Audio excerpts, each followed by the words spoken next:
In the 4th century BC, a curious Greek man traveled the entire ancient world. He wasn't a warrior or a king. He was something even rarer in the ancient world, a storyteller. He traveled for 8 years visiting the world's most important cities, experiencing countless adventures along the way. His name was Herodotus, and in this video, we're going to be exploring the stories and writings from his travels in ancient Greece, the Persian Empire, ancient Egypt, Babylon, Ethiopia, India, Arabia, Scythia, and Libya. His travels began in ancient Egypt, where he writes about visiting the Pyramids of Giza and the translated conversations he had with ancient Egyptian priests describing the construction of the magnificent ancient wonder. After his travels, Herodotus composed all of his writings into one extraordinary book, the Histories, one of mankind's greatest literary achievements not lost to translation or time. Presenting it to the Athenian assembly, its greatness was immediately recognized. For his efforts, Herodotus was awarded 250 kilograms of gold. But long before he'd be known as the father of history, Herodotus was just a curious young boy, born in the Greek city of Halicarnassus.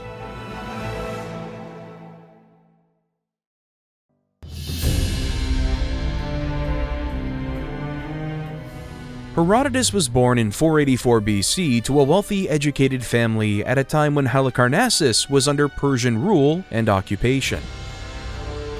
Now, Herodotus could have chosen a docile life. He was rich and educated at a time when luck was in very short supply. He was born at a time when the Greco-Persian War was at its fever pitch.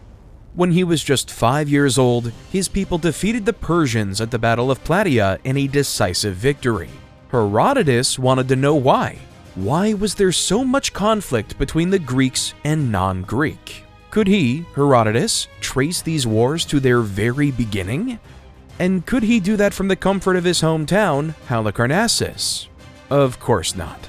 So, Herodotus stepped out, away from Halicarnassus and into the world. First to Susa, then to Babylon.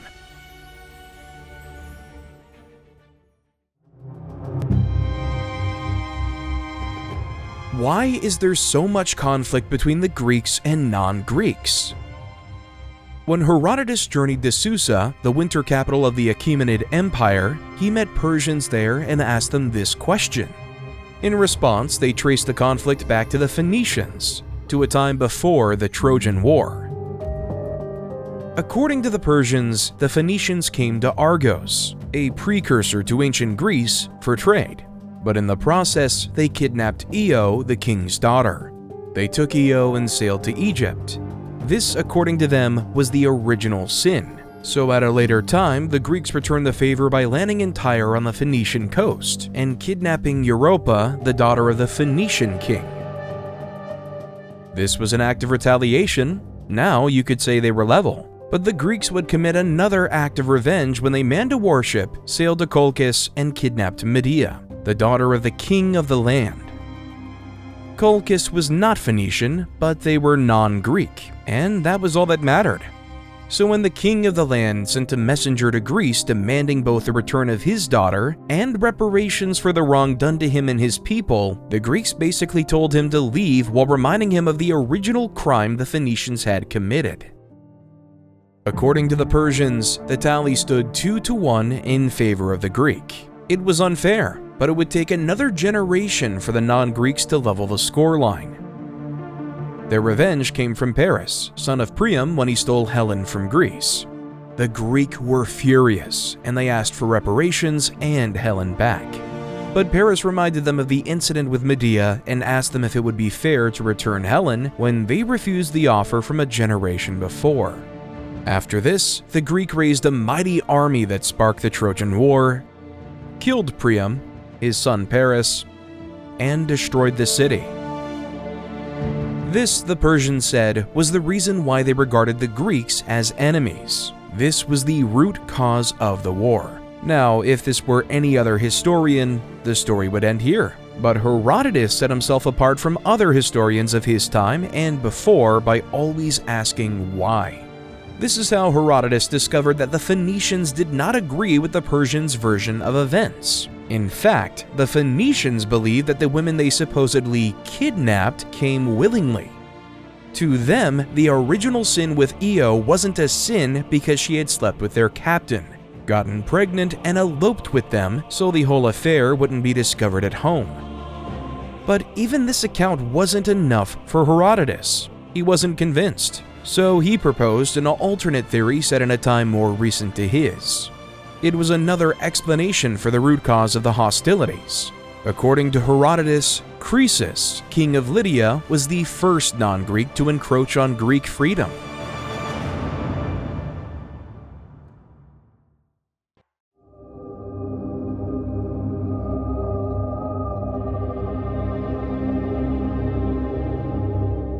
Croesus was the last king of the Mernad dynasty, the ruler of the ancient kingdom of Lydia from 585 BC to 546 BC. At the peak of his reign, he was considered by many to be the richest man on earth. But before Herodotus told the story of Croesus, he spoke of a predecessor, a king named Canalus, whose reign preceded Croesus by generations, and whose downfall was directly connected to Croesus's eventual downfall. Canalus reigned over the kingdom of Lydia more than 100 years before Croesus, and he was the last king of the Heraclid dynasty. Canalus had a guard named Gyges, whom he loved and trusted so much that he discussed everything with him, including deeply sensitive matters. But the love of a king is like fire. Enough of it will keep you warm, too much of it, and you'll find yourself consumed by its flames. Gyges found himself in front of those flames when Canalus insisted on proving to Gyges how beautiful his wife, the queen, was. And by proof, Canalus meant he wanted Gyges to watch the queen naked. This was an abomination by any stretch of the imagination, and as Herodotus pointed out, in Lydia, in fact, more or less throughout the non-Greek world, it is a source of great shame even for a man to be seen naked. So it was no surprise that Gyges was against this. He wanted none of it. In fact, he begged the king not to make him do it. But Canalus was his king, and kings get what kings want. However, Canalus assured Gyges that no harm would come to him for seeing the queen's nudity. So at night, when the queen was undressing before her king in their bedroom, Gyges watched from a hidden spot. Unfortunately for him, the queen noticed. The very next morning, she summoned Gyges and gave him two options. Either you can kill Canalus and have me and the kingdom of Lydia for your own, or you must kill yourself right now. Either the one whose idea this was, or the one who saw me naked when he had no right to do so. Caught between the devil and the deep sea, Gyges, like he had before, chose the devil. He chose himself. He chose to live. Gyges killed Canalus and had the queen and kingdom of Lydia all to himself, ending the Heraclid dynasty and installing his Mernad dynasty. But in these stories told to Herodotus, actions have consequences. And for Gyges, even though we could argue it wasn't his fault for the circumstances that made him king, the Oracle of Delphi declared that Canalus would have his revenge on the fourth generation of Gyges. Despite this ominous prophecy, Gyges began to conquer cities, and in his conquests, the Greek cities of Miletus, Smyrna, and Colophon came under his rule. After Gyges, his son Artus took over, continuing in the conquests of his father and, like his father, not achieving much. After Artus, his son Cydiades took the throne, ruling shortly and even less noteworthy than his father. It was Auletes, son of Cydiades, that would build the foundation for the baffling empire his son, Croesus, would wreck on their end of the world. Croesus, the man whom Herodotus pointed to as the non-Greek responsible for the first serious assault on the Greeks.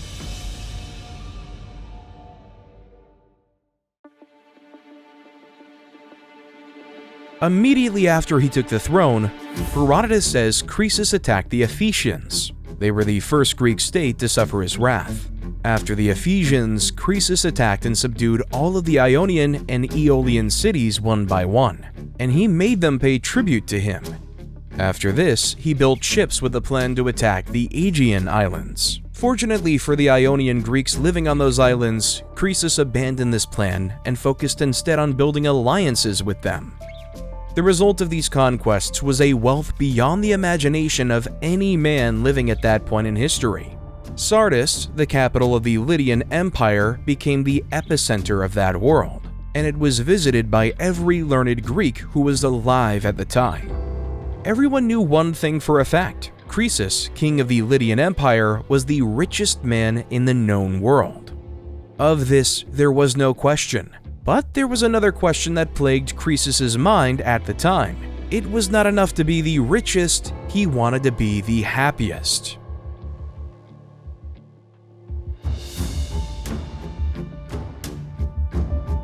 There are very few men wiser than Solon. Amongst all the Greek men in Lydia, and amongst those that visited Croesus' court, none were as wise.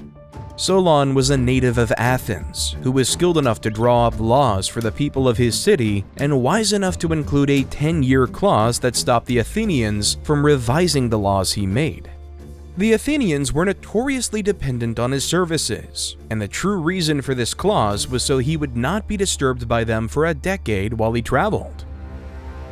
During his time in Sardis, he visited one of Croesus' banquets, and the king asked him the question, "Who is the happiest of all men?" Solon knew Croesus expected to be flattered. Solon knew the king expected him to utter his name, so Solon told him what he really felt. "My lord, Tellus of Athens." Croesus was surprised, more curious than he was pissed, so he asked Solon, "What makes you think Tellus is the happiest man?"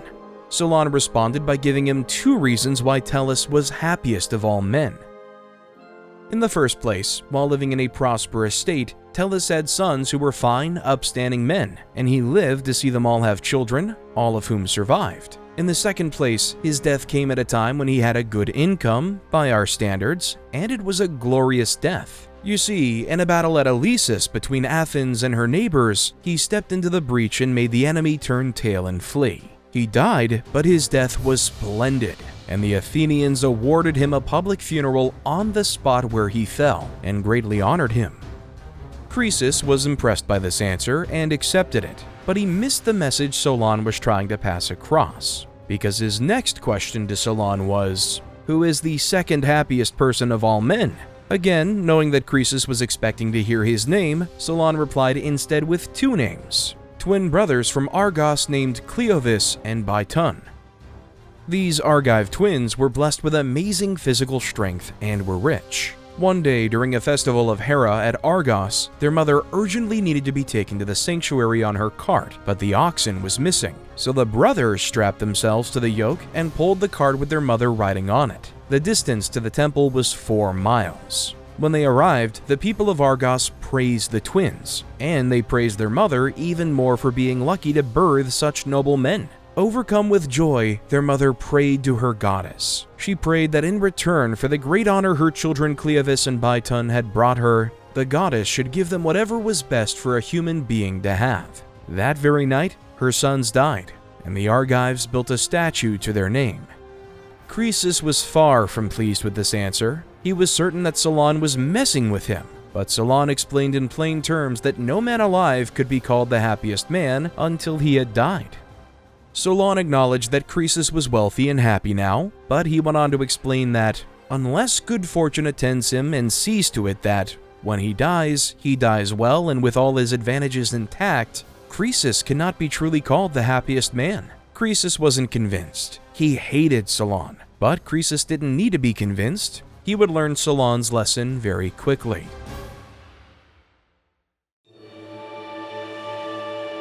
After Solon left, Croesus had a dream. In that dream, he saw one of his sons dying from a wound caused by an iron spearhead. Now, Croesus had 2 sons. One was deaf and dumb, and the other, Otus, was one of the most outstanding men of his generation, a commander of his father's army and the heir to his throne. Croesus had divined for a cure from the Oracle of Delphi about his deaf-mute son. But the response he got from the oracle was, "Croesus of Lydia, ruler of many, you are being very foolish. You should not desire to hear in your home the sound you have long prayed for of your son speaking. It is far better for you not to, for you will hear it first on a day of misfortune." Croesus didn't need an oracle to decide which son to protect.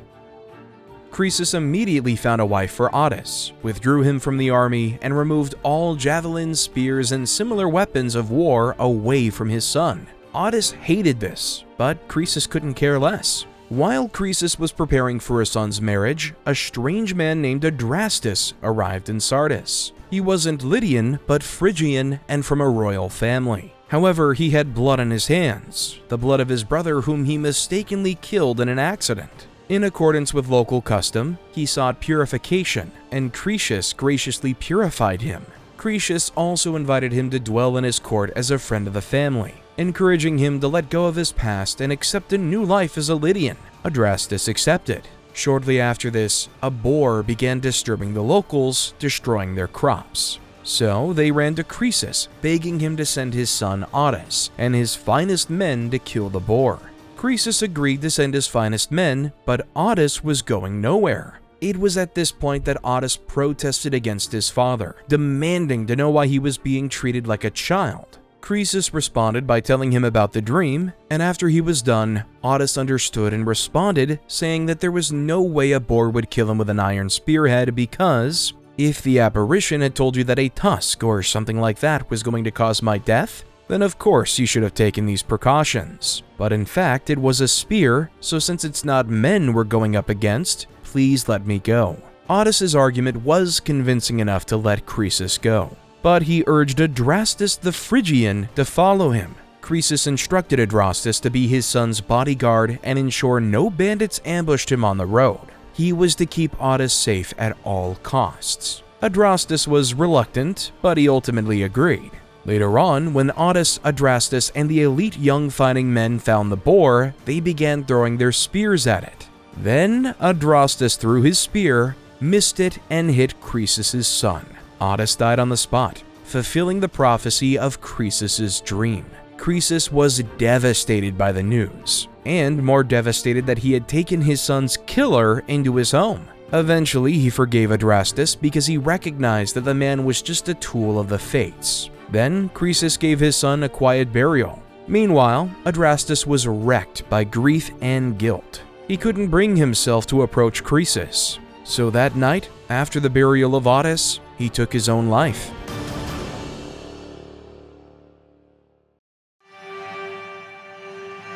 Croesus' fortune had turned to misfortune.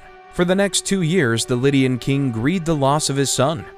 2 years was enough because when word got to Croesus that a Persian king named Cyrus had overthrown his grandfather, Astyages, taking the throne to the Median Empire, an empire that was stretched from the east, the Parthians, to the Lydian frontiers in the west, Croesus knew his kingdom was next. He knew that he had to attack first, but before that, he needed foresight.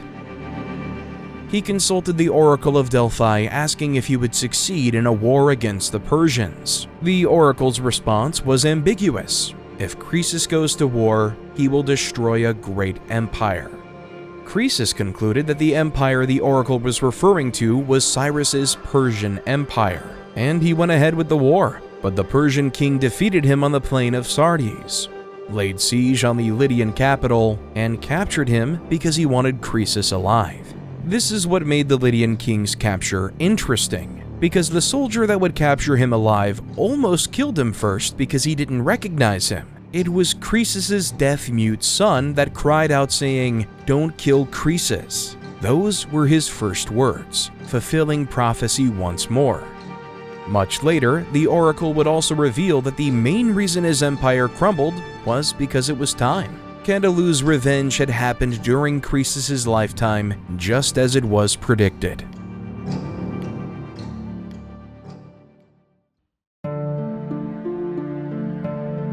Now in the hands of Cyrus, Croesus' fate was sealed. The Persian king ordered him to be burnt alive. They tied Croesus along with 14 Lydian boys to a huge funeral pyre. Herodotus wasn't sure why Cyrus went through this much trouble. Could it be that he intended to offer Croesus and the boys as a sacrifice to his gods? Or was it because he wanted to test the gods of Croesus to see if they would come to his rescue? Whatever it was, in that moment, Croesus remembered the wisdom of Solon the Athenian. the man who told him that happiness could not be determined until the individual in question was dead and gone. Croesus realized Solon was right. If he died on this pyre, he wouldn't be the happiest man on earth. Solon was right. Meanwhile, Cyrus watched as Croesus mumbled Solon's name to himself. And when he asked his translators to find out what Croesus was saying, the disgraced Lydian king explained who Solon was and the story of how they met. Already the fire was blazing. The translators returned to Cyrus, and the Persian king found Croesus' story profound. He had a change of heart. Now he wanted the Lydian king to live, but the fire raged. It was too late. In a fit of desperation, Croesus called on Apollo, and according to an account told to Herodotus, Apollo answered with rain that killed the fire and saved Croesus' life. If Cyrus was impressed by Croesus' words, now he was more impressed by his faith. Now he wanted the former king by his side as an advisor. It was a role Croesus gracefully accepted, and this was how the reign of the first non-Greek to attack the Greek people came to an end. From here on, Herodotus would document the exploits of the next non-Greek aggressor, the Persian king Cyrus, and the empire he built with bloody conquest. Along with the Median Empire and the Kingdom of Lydia, Cyrus conquered most of West and Central Asia to create the world's first global superpower, the Achaemenid Empire. As Herodotus wrote down these stories of blood and war, he studied the customs of the people Cyrus conquered. He began with the customs of the conquerors themselves, the customs of the Persian people.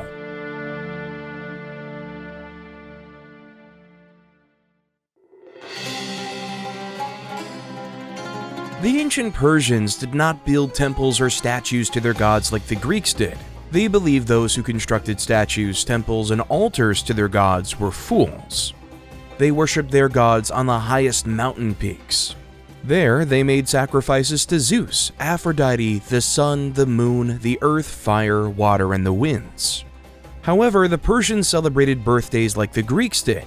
They felt, like the Greeks did, that it was the most important day in a person's year, and they celebrated accordingly. Unlike the Greeks, the Persians were not heavy eaters. In fact, they made fun of the Greeks with this saying, "Greeks remain hungry at the end of every meal." Instead, the Persians loved wine. They loved it so much that when they made up laws and discussed important matters, they would first argue the matter sober. Then they would argue the same matter drunk, and if they came to the same conclusion in both states of awareness, they accepted the verdict. On issues of class and social standing, you could tell whether two Persians were on the same level by how they greeted themselves. If they were on the same level, they would kiss each other on the lips. If one was slightly lower than the other, they'd kiss each other on the cheeks. And if one of them was clearly inferior, he had to fall to the ground and prostrate himself in front of the higher class man. One more detail that set the Persians apart from the Greeks was how open they were to adopting parts of other cultures they traded with or conquered. As Herodotus pointed out, they wear Median clothes because they consider them to be more attractive than their own, and they wear Egyptian breastplates for fighting. They also placed a lot of importance on bearing sons. Having sons was so important that every year the king gave a huge reward to the man with the most sons. The Persians also had a pretty forward-thinking justice system. No Persian subject was allowed to execute anyone who had been accused of only a single crime, not even their house slaves. In contrast, they had censorship rules that were pretty strict. Anything they were not allowed to do, they were also forbidden to speak about. However, the two most shameful things in Persian culture were lies and debt. The Persians believed that lies were worse than debt because anyone who was in debt was more prone to tell more lies. The customs get more bizarre when you consider how they don't allow their people to wash their hands in rivers, urinate, or spit into them because they worship it. And it gets even more bizarre when you consider that a Persian man or woman couldn't be buried until it had been mauled by a bird or a dog.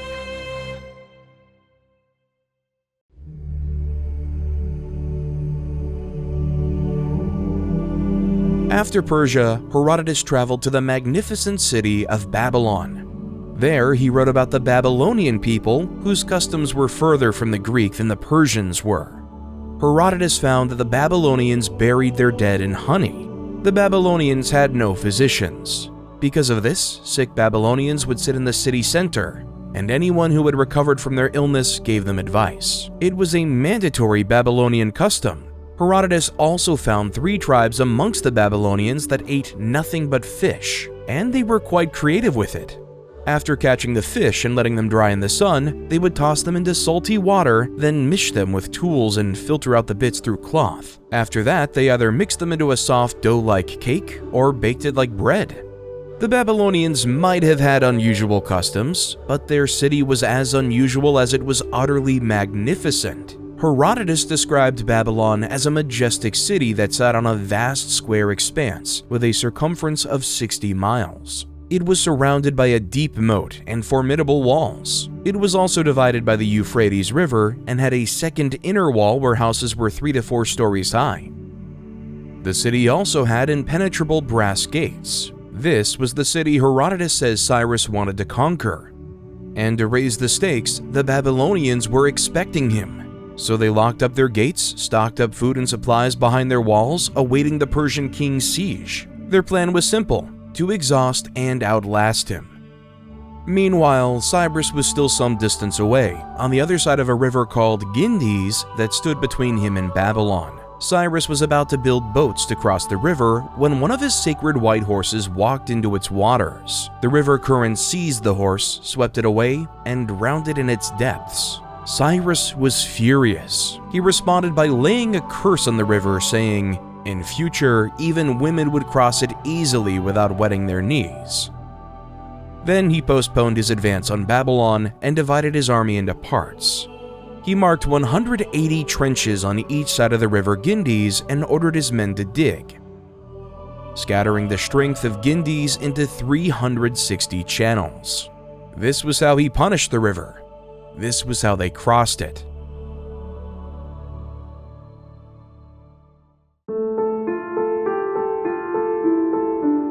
While Herodotus was in the city of Babylon, he was told stories of Babylon's most perverse custom. By our modern standards, the Babylonian marriage market. This custom existed before Cyrus the Great conquered the city. Herodotus was told it was an auction for all the young women in Babylon. Once a year, the women who were old enough to get married were taken to a certain place in the city, and a crowd of Babylonian men would form a circle around them there. An auctioneer would get each of the women to stand up one by one, and he would put her up for sale. He would start with the prettiest girls. When they had been sold off as wives to the wealthiest Babylonian men for hefty prices, he moved on to the next attractive women until he had sold off all the good-looking women. The least attractive women ended up getting sold for measly amounts to common men, and the ugly or handicapped women often went for heavily discounted prices. Herodotus pointed out that the reasons why the ugly women even got sold was because auctioneers were able to set off their loss with the excess profit they got from selling the beautiful women. No one was allowed to arrange his own daughter's marriage to a man of his choice. Everything had to be done at the auction. Every man who bought a wife also had to live with her. However, they could be returned if they found themselves incompatible. We would think of this custom as barbaric today. For Herodotus, it was their finest custom. After the Persians conquered Babylon, the city faced both societal and economic ruin, abandoning this custom. As the years passed, this custom quickly evolved into something more perverse. Fast forward to Herodotus' time, and Babylonian commoners who lacked an income pimped out their female children for money.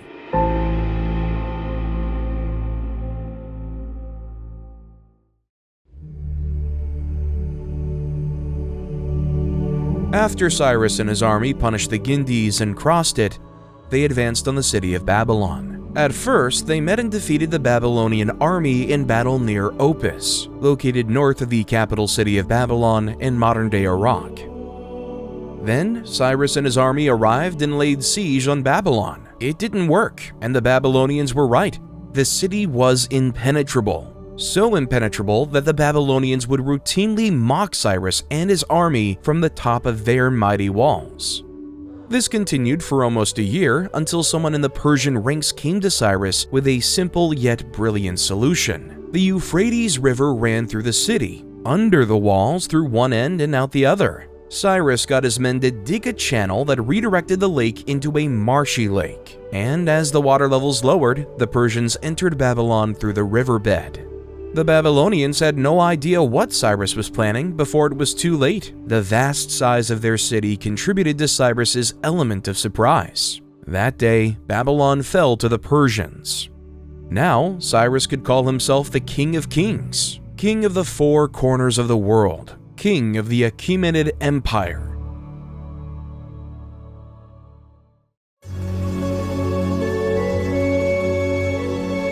About 46 years before Herodotus was born, Cyrus had conquered it all. He had conquered both the ancient kingdoms of Assyria and Babylon. His empire stretched from modern Turkey all the way to modern Afghanistan. His empire, the Achaemenid Persian Empire, was the world's largest, but it was not enough. There was still more to be conquered. Up north in the vast Eurasian grasslands of present-day Kazakhstan and Uzbekistan. But these enemies he was about to deal with were a different breed.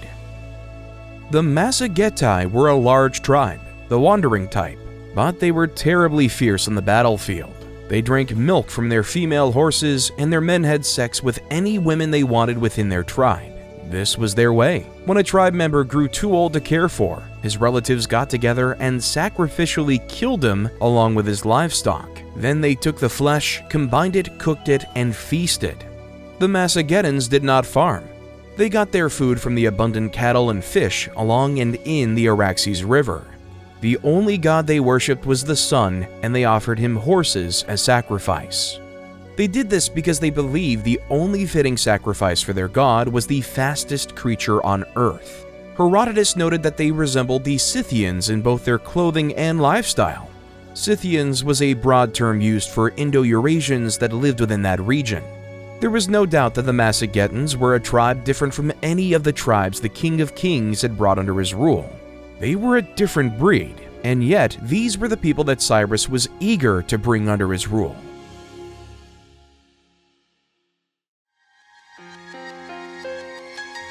At the time, the Massagetae was ruled by a widowed king named Tomarus. Cyrus sent a message to her asking for her hand in marriage. But Tomarus could see the trickery for what it was. Cyrus wasn't asking her to be his queen, he was looking for an excuse to subjugate her people without conflict. So she declined his request. That was all the excuse that Cyrus needed. He immediately began his campaign against the Massagetae, but he first sought the counsel of his advisors.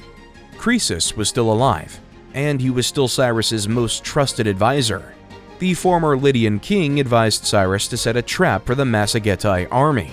They crossed into Massagetan's territory and left a small force of Persians as bait along with a banquet of food and wine. The Massagetae army, led by Tomarus' son Spargapaces, met the Persians in battle. They defeated the Persians they found and began feasting on their food and wine.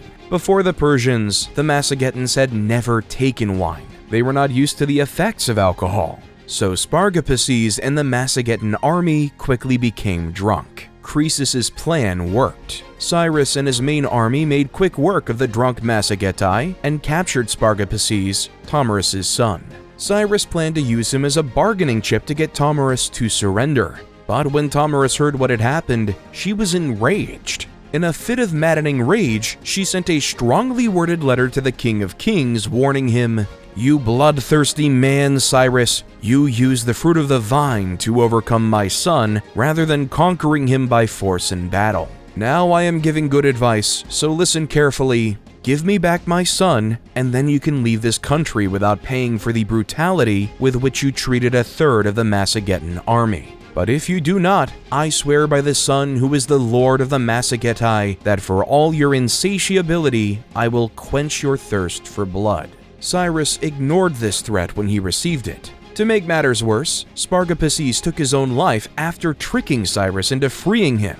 Without his bargaining chip and now in enemy territory, Cyrus rallied his armies against the Massagetans. Herodotus called the war that followed the fiercest battle between non-Greeks that had ever been. Unfortunately for Cyrus, the Massagetans won. Most of the Persian forces were wiped out. Cyrus was killed and decapitated upon Queen Tomarus' request. She had promised Cyrus that she would quench his thirst for blood in the letter she sent. "Though I live and conquer thee, thou hast undone me, overcoming my son by guile. But even as I threatened, so will I do, and give thee thy fill of blood." Queen Tomarus of the Massagetans held up to that promise by dunking the King of Kings' severed head into a wineskin filled with human blood.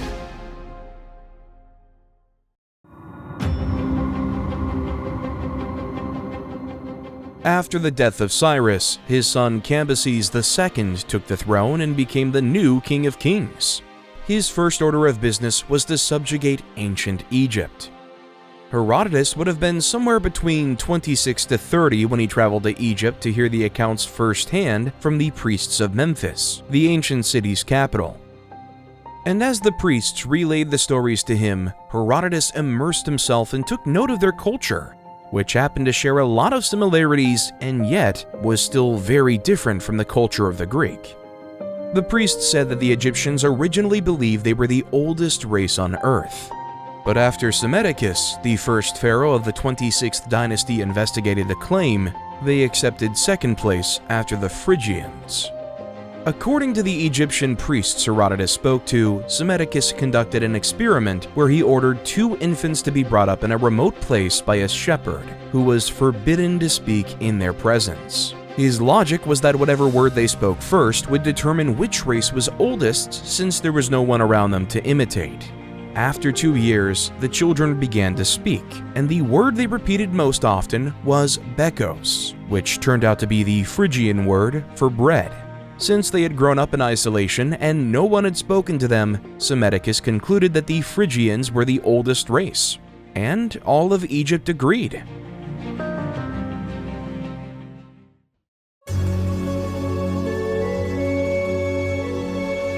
The Egyptians were different from the Greeks in a lot of different things. Their culture was almost an inversion of the Greeks in some aspect. For example, while the Egyptian women went out to the town square to retail goods, the Egyptian men stayed at home to do the weaving, a direct opposite of Greek customs. Herodotus also noted that Egyptian men carried loads on their heads, while women carried loads on their shoulders. Women urinated standing up, while men did their business squatting. Ancient Egyptians in general relieved themselves indoors but ate outside on the streets, and their reason for this was things that are embarrassing but unavoidable should be done in private, while things which are not embarrassing should be done out in the open. They had no female priestesses for any of their gods or goddesses. All of their gods and goddesses were served in this capacity by men. Everywhere in the world, priests had long hair, but in ancient Egypt they shaved their heads. Meanwhile, in times of mourning, most cultures would have the grieving relatives cut their hair. In Egypt, the relatives would both let their hair and beards grow.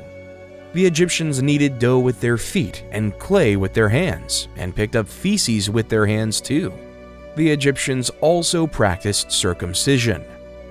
Greeks moved their hands from left to right while writing. Egyptians moved theirs from right to left. The ancient Egyptians were also as religious as they were clean, cleaner than the Greeks. Everyone scrubbed the bronze cup they used for drinking every day, and their cloaks always had to be freshly washed every day. As Herodotus would note, the Egyptians valued cleanliness above appearance.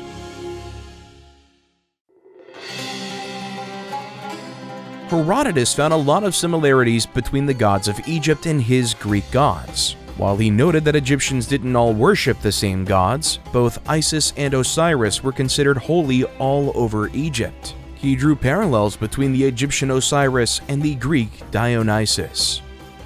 Dionysus was the Greek god of wine. Herodotus found that the celebration of Osiris in Egypt was very similar to the festival of Dionysus in Greece. There was a lot of drinking and wild parties. However, the priests in ancient Egypt had to follow strict cleanliness rituals that included shaving their bodies every other day and wearing specific garments made of linen and papyrus shoes. Despite their strict routines, priests enjoy benefits. They were the responsibility of the Egyptian people. They were provided free food, including sacredly cooked meals of beef, goose meat, and wine. However, they weren't allowed to eat fish, and they considered beans impure, so they avoided it too.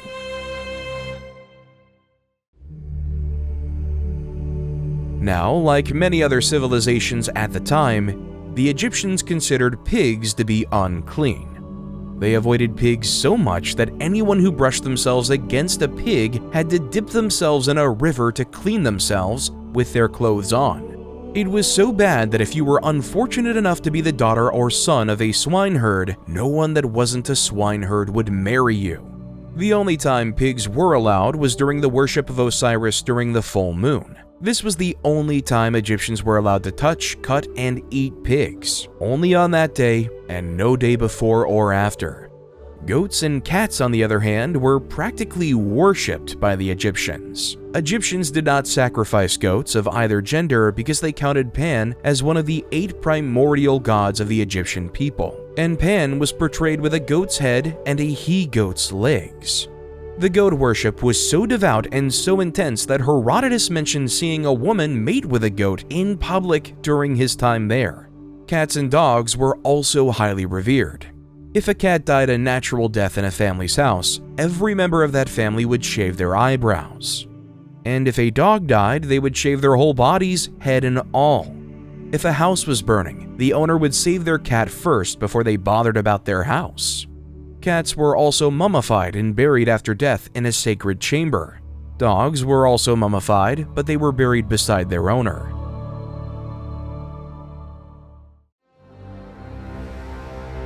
The Egyptians were obsessed with the mummification process. Mongooses, shrews, hawks, bears, wolves, and crocodiles all got mummified after death. There were professional embalmers who specialized in this work. Herodotus described 3 types of mummification processes. In the first method, the embalmer would extract the brain by passing a hooked iron instrument through the corpse's nostrils, extracting part of the brain and liquefying the rest. Then, they would cut open the side of the corpse, remove all the intestines, and clean out the cavity, rinsing it with palm wine and crushed spices. After this, they filled the corpse's belly with more perfumed spices before sewing it back up. The next and final phase involved packing the corpse in natron, a drying agent that is still used to this day. The corpse was left to mummify for 70 days. After the 70 days was up, the whole of the mummy's body would then be wrapped in bandages made out of fine linen cloth cut into sticky strips. The relatives would collect the corpse, make a hollow casket in the shape of a man, and enclose the corpse inside it. Once the corpse had been shut away inside the casket, they stored it upright against the wall of a burial chamber. The process was the most expensive and the best.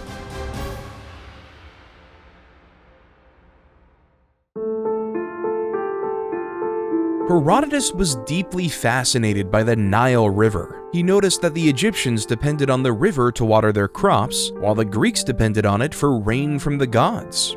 The Egyptians found the Greek dependence on rain silly, noting that the Greek would starve the day the gods refused to give them rain.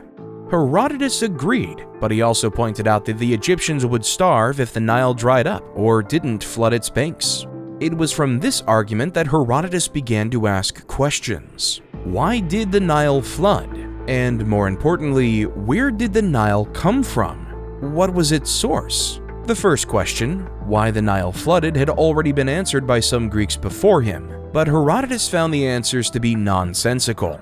One of such answers claimed that the water of the Nile came from the melting snow caps from the mountains of Ethiopia that flowed into the rivers, causing a flood in the Nile. Today, we know that this answer is at least half right, but Herodotus felt it was wrong because he could not conceive the idea that there was snow in a region as hot as Africa. Instead, he favored a more backward engineered approach. He believed that the north wind blew the sun through the sky up to Egypt in winter. The sun sucked up the waters that flooded over the Egyptian fields, and that is why the water of the Nile was low in winter. So what about the source? A scribe of the sacred treasury of Athena, the Egyptian goddess Neith, told Herodotus that there was a border town in the south of ancient Egypt called Elephantine. It was an island on the Nile shaped like an elephant's tusk. The waters around the island were turbulent, which made it impossible to travel by boat along that river. The scribe told Herodotus that the waters of the Nile flowed up from a bottomless pit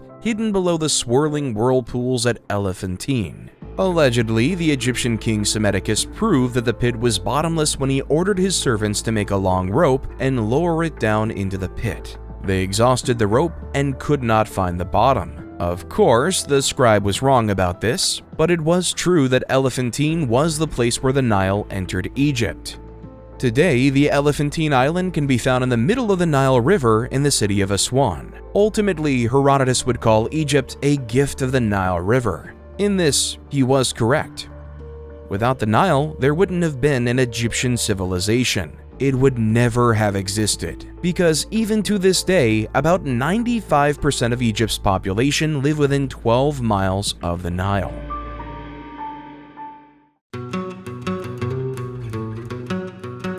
There was an interesting account in Herodotus' Histories about a pharaoh named Rhampsinitus. According to the priests who Herodotus spoke to, Rhampsinitus amassed a huge fortune and commissioned a specially constructed, impenetrable chamber where he kept all his wealth. Unknown to the pharaoh, the builder of his chamber created a secret entry for himself.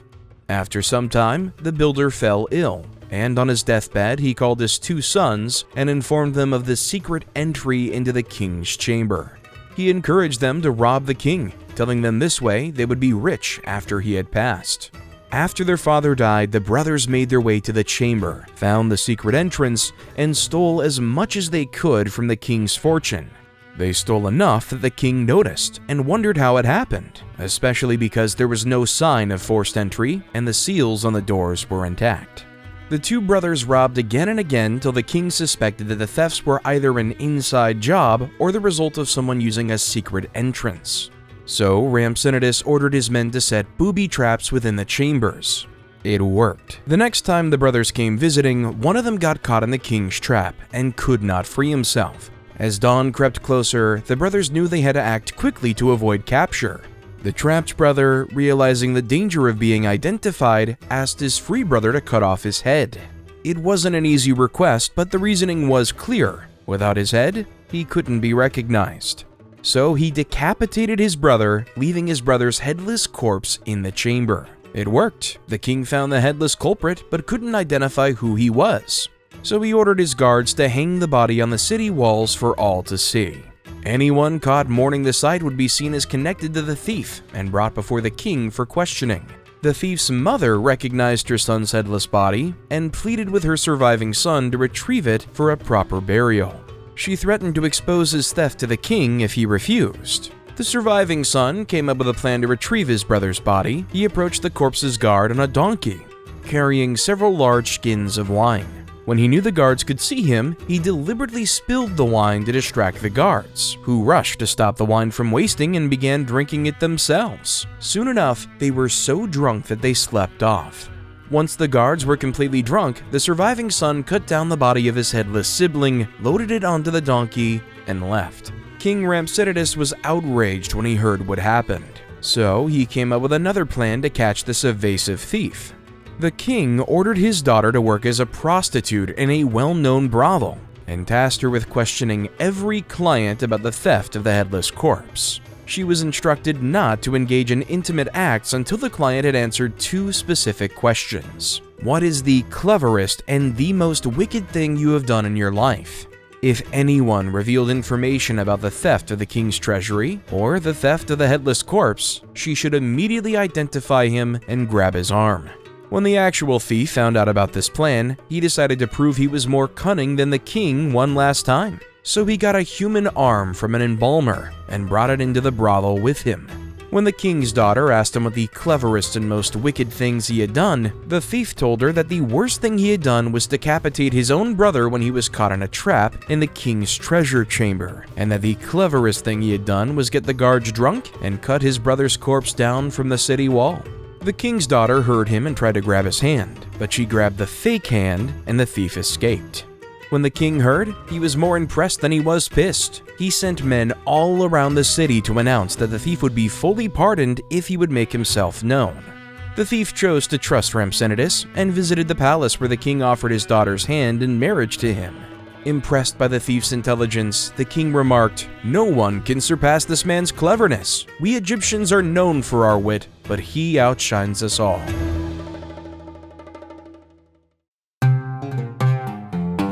While Herodotus was speaking to the priests at Memphis, he was told after Rhampsinitus came Cheops. Cheops' reign was awful. The Egyptians called him Khufu. Cheops closed down all the sanctuaries, stopped his subjects from performing sacrifices, and also forced them to work for him. More specifically, he forced them to build what would become the biggest pyramid, the Pyramid of Giza. Some of the Egyptian laborers were forced to haul blocks of stone from the quarries in the Arabian mountain range as far as the Nile, where they were transported across the river in boats. They worked in groups of 100,000 men for 3 months at a time.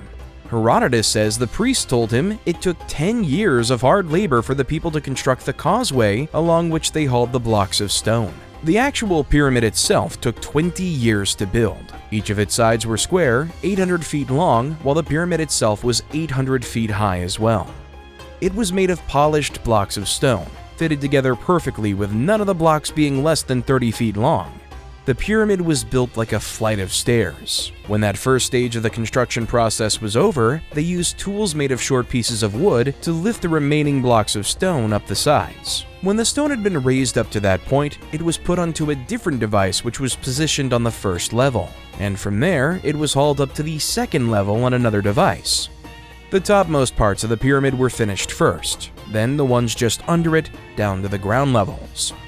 The workers' daily meal consisted of radishes, onions, and garlic, and Herodotus says he saw a notice that read that the total cost was 1,600 talents of silver for the duration of the pyramid's construction.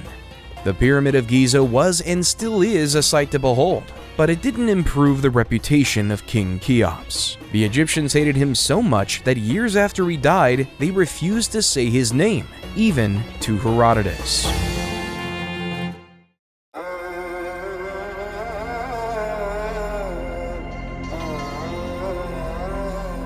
I have personally seen it, and it defies description.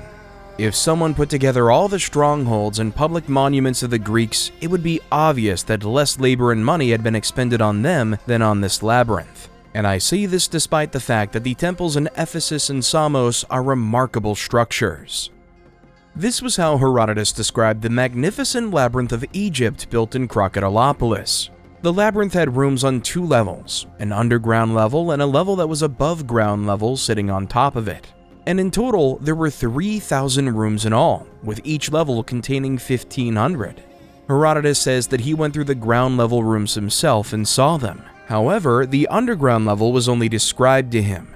The Egyptians in charge refused to show him the underground rooms because it was the tomb of the king who originally built the labyrinth.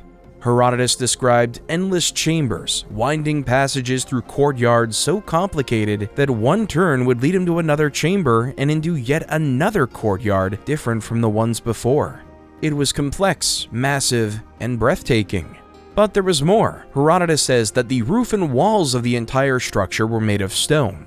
He also noted that the walls had carvings of figures, and its colonnaded courtyards were made out of blocks fitted with white stones. There was a 240-feet pyramid at the end of the labyrinth. It had huge figures carved on its surface, and its entrance was built underground.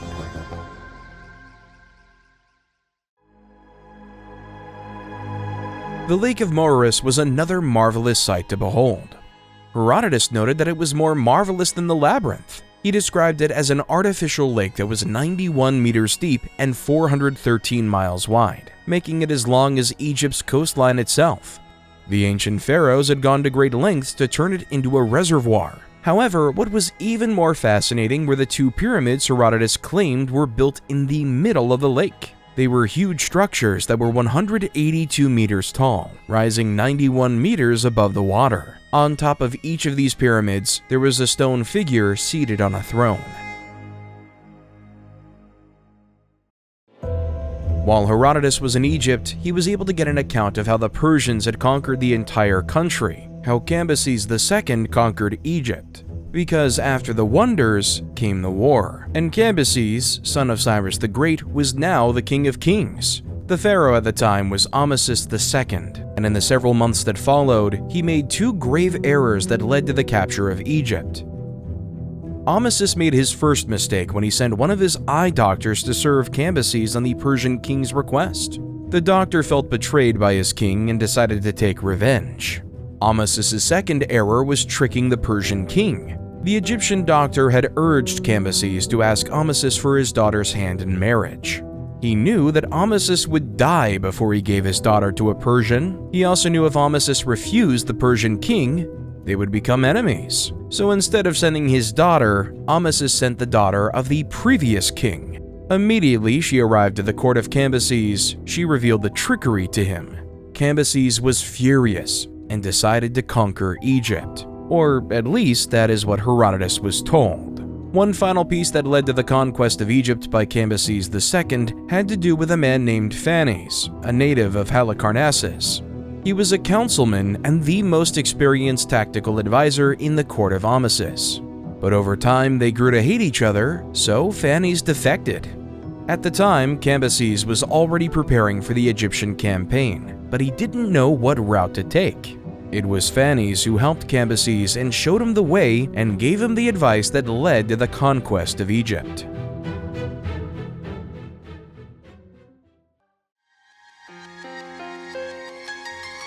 Cambyses was wise. Despite having full control over the Neo-Babylonian Empire and its sub-regions, including northern Arabia, he still sent a message to the king of Arabia requesting permission through the desert road from Gaza to Pelusium in Egypt. Arabia and Egypt were bitter rivals, and the king of Arabia was more than glad to help any cause that would ruin Egypt. So when Cambyses asked for permission, the Arabian king granted it and offered him help. But before the war could begin, Amasis passed away peacefully. His son, Samanitis, inherited his father's throne, and his father's war with the King of Kings. But without Phanes, the councilman and tactical advisor who betrayed all of Egypt to the Persians, Samanitis was doomed. However, he remained in command of the Egyptian army. Just before the war, they rounded up the sons of Phanes, slit their throats on the battlefield, and in full view of the Persian force, drained the blood in a bowl of wine, mixed it, and drank it. This was their revenge against Phanes for bringing a foreign army into Egypt. The war that followed was terrible, but the Persians fought until the Egyptians fled from the battlefield. Cambyses wanted to take Egypt peacefully, so he sent a Persian to Memphis on a Mytilenean ship to suggest a truce. But the Egyptians smashed the ship and slaughtered everyone on board, tearing the crew apart limb from limb and carrying the remains back inside their walls. For this act of treachery, Cambyses not only conquered Memphis, he killed 10 leading Egyptian men for every man that was killed and dismembered. Then, Cambyses killed Samanitis' son, but spared his life.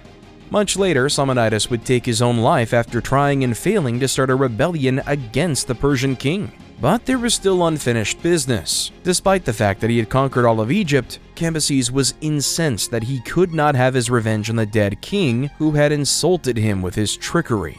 So he ordered his men to bring out the mummified corpse of Amasis. He ordered them to flog it, whip it, pierce it with spears, and pull out its hair. When they were done, Cambyses ordered for the corpse to be burnt. Cremation was considered an abomination in both Persian and Egyptian culture, because while the Persians considered fire to be a god, the Egyptians considered fire to be a living creature. So by burning Amasis' corpse, Cambyses had violated both Persian and Egyptian customs.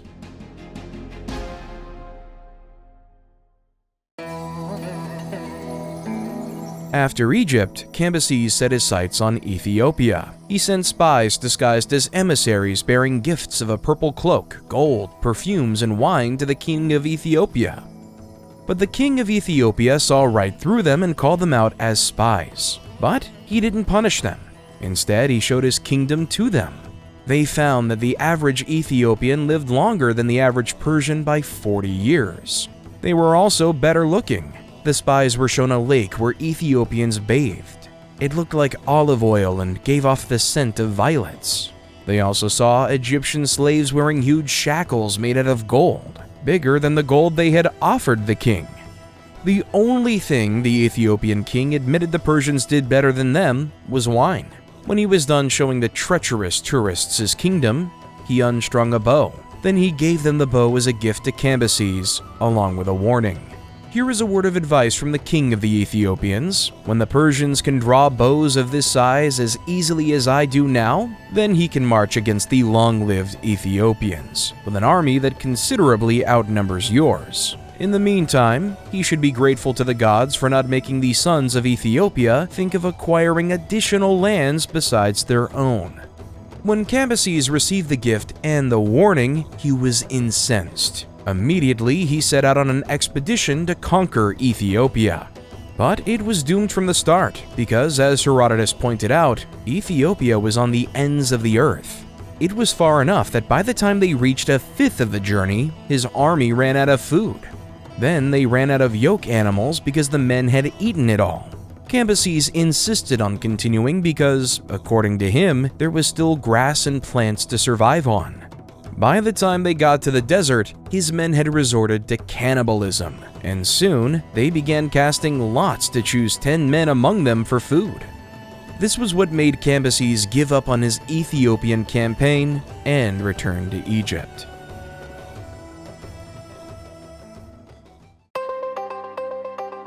There was a tragic misunderstanding between Cambyses and the Egyptians. When he returned to Egypt after the failed conquest of Ethiopia, the Egyptians were feasting and dancing, celebrating the festival of Apis, bull god of fertility and the underworld. Cambyses was convinced they were mocking him, so he summoned the governors of Memphis and asked them why the Egyptians were celebrating. The governors told Cambyses about the festival of Apis. Cambyses accused them of lying and ordered their execution. Then he summoned the priests of Apis. They gave him the same response the governors had, but Cambyses wasn't convinced, so he summoned Apis himself to appear before him. Now, Apis was a literal calf born from a cow chosen by a beam of light that descended on it from the sky. Cambyses stabbed Apis in the thigh and mocked both the priests and the Egyptian people, saying, "You poor fools! Is this what gods are like? Are they creatures of flesh and blood, capable of being wounded by weapons? Well, this is the god you Egyptians deserve, but you won't get away with making me a laughingstock." Cambyses ordered the priests to be flogged. He outlawed the worship of Apis and ordered anyone who worshipped the god to be killed. Meanwhile, Apis would die from the thigh wound inflicted by Cambyses. Cambyses wasn't just frustrated, he had gone crazy, and his insanity grew with each day, because his next target was his brother, Smerdis, whom he suddenly suspected of treason. Smerdis was the only one who had managed to draw the bow the Ethiopians sent. This caused Cambyses to be jealous, so Cambyses sent him to Persia.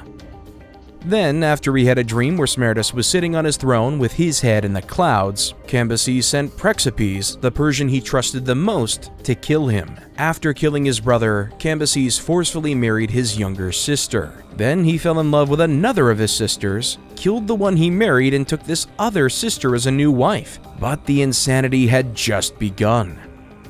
His Persian subjects had begun to gossip about his insanity and question his reign. So, to prove how sane he was to Prexipes and the Persian people, Cambyses shot an arrow into the heart of Prexipes' son from his throne. His logic was, if he was truly insane, he wouldn't have made the shot.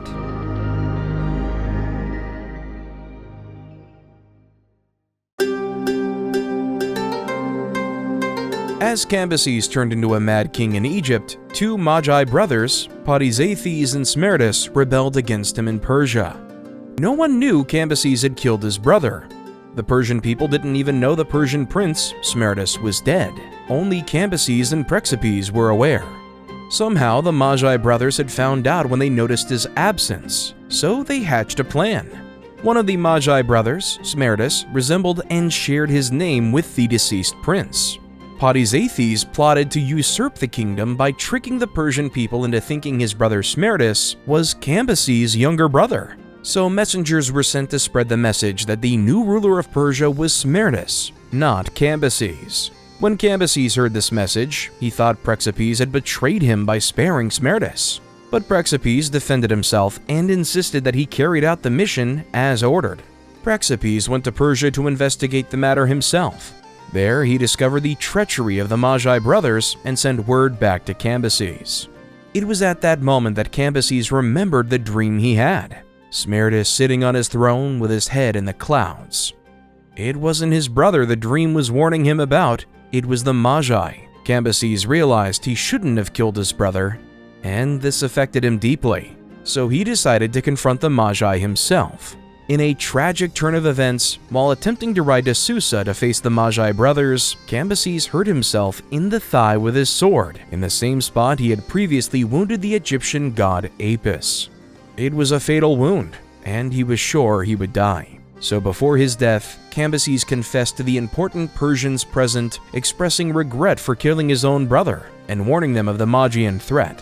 He urged them to reclaim power, encouraging them to use any means possible to regain control. But they didn't believe him because they thought it was the crazed rambling of a dying king. 20 days after the accident, Cambyses died, childless with no heir to his throne.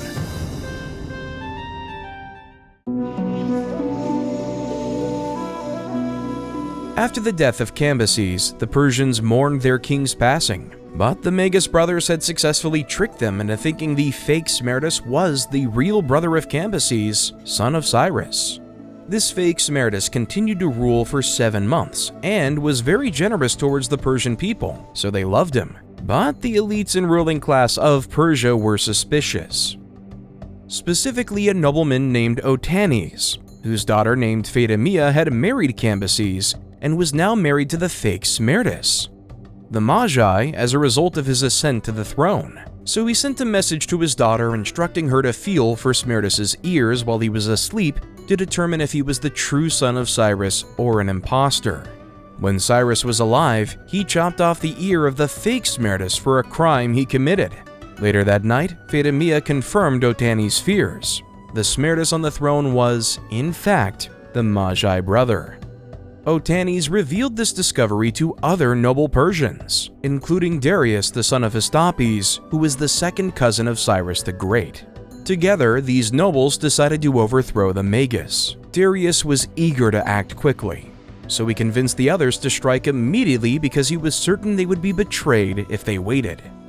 While this was happening, the Magi brothers worked hard to win Praxipes to their side, because they believed he was the only one who knew the truth about Smerdis' death. They promised him land and wealth. In return, Praxipes would announce to the Persian people that the fake Smerdis was the legitimate king of kings. However, Praxipes used the opportunity to confess and reveal the Magi's deception to all of Persia. He explained to them how he helped Cambyses kill Smerdis, then he exposed the Magus on the throne as an impostor. When he was done, Praxipes took his life by throwing himself off a tower. The 6 noblemen, along with Darius, killed the Magus brothers, and they crowned Darius as the new king of the Achaemenid Empire.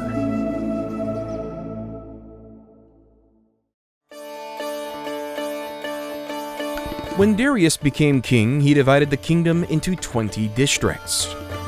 The Indian district specifically brought a tribute of gold dust to the Persian king, and Herodotus wrote about them. The Indians resided in the far eastern part of Asia and lived in diverse tribes with varying languages and lifestyles. Some of them were nomadic, while others lived in river marshes, wearing clothes made of plants. The Pada'i tribe, east of the Marsh Indians, had a custom of eating raw meat. They were also quite cannibalistic. If a member in their group, man or woman, got sick, their closest friends would kill them. They believed that if the sick person got worse, their flesh would spoil. Even if the sick person denied being ill, their friends would ignore their protests, kill them, and then have a feast. The same rule applied to women who fell sick. Her closest female friends would follow the same procedure. They also sacrificed and ate anyone who got old. However, an old tribe member was rare because most of them were actually killed before they got old. Surprisingly, there was another Indian tribe that refrained from killing. They also don't grow crops or build houses. Instead, they relied on naturally growing vegetable seed for sustenance. And if any of their tribe members fell ill, they went to a remote location to rest. No tribe member would check on them even if they died on that spot.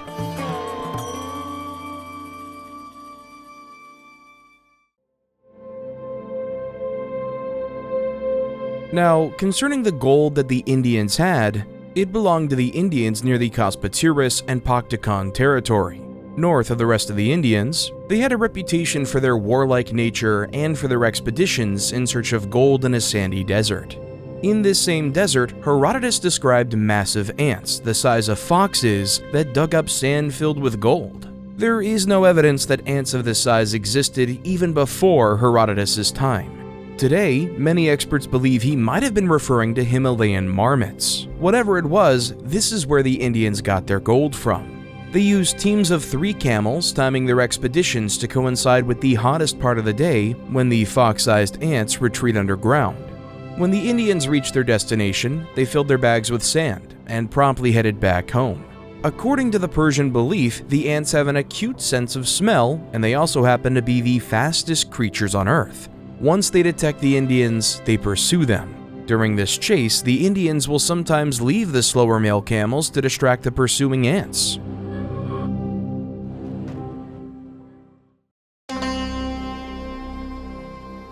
While the Indians brought gold to Darius, the Arabians offered spices. Herodotus described Arabia as the farthest south inhabited place on Earth. It is also the only place that produces frankincense, myrrh, cassia, cinnamon, and rock rose resin. All of these spices except myrrh were difficult to get, but the Arabians had their ways. The Arabians got frankincense from a specific tree that was guarded by lots of small, spotted winged snakes. To get the spice from the tree, the Arabians had to burn storax resin to ward off the snakes. Cassia could be found in a shallow lake surrounded by winged creatures resembling bats, which were hostile and made a frightful noise when spooked. Arabians got past the bat-like creatures by wrapping their entire bodies and faces, except for their eyes, in oxhide and other leathers. However, they had to also protect their eyes. The origin of cinnamon is uncertain, but some believe it grew where Dionysus was raised. Arabians claim that large birds carried cinnamon sticks to their nests built on inaccessible cliffs. To obtain cinnamon, Arabians placed large pieces of dead yoke animals near the nests. The birds, unable to lift the heavy pieces, caused the nest to collapse, allowing Arabians to collect cinnamon from the ground. The final spice, rock rose resin, was found in the beard of he-goats. Although the location where it was found may have had an unpleasant odor, the resin itself was highly fragrant and used in various perfumes. During Herodotus' time, it was the most common incense burned by the Arabians.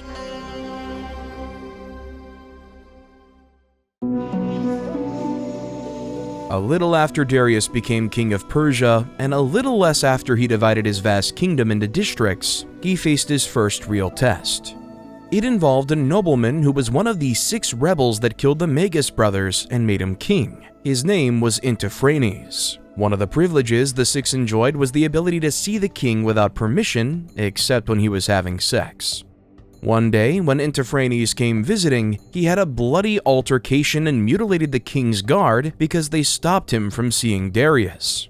They told him the king was having sex. He did not believe them at that time, but he would later learn they were telling the truth. When Darius heard Intiphanes' entitlement, he began to fear the rebels were conspiring against him.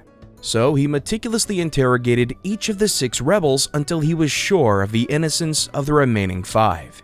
Intiphanes had acted alone. Darius imprisoned Intiphanes, his sons, and all of his male relatives. Intiphanes' wife begged for mercy from the king.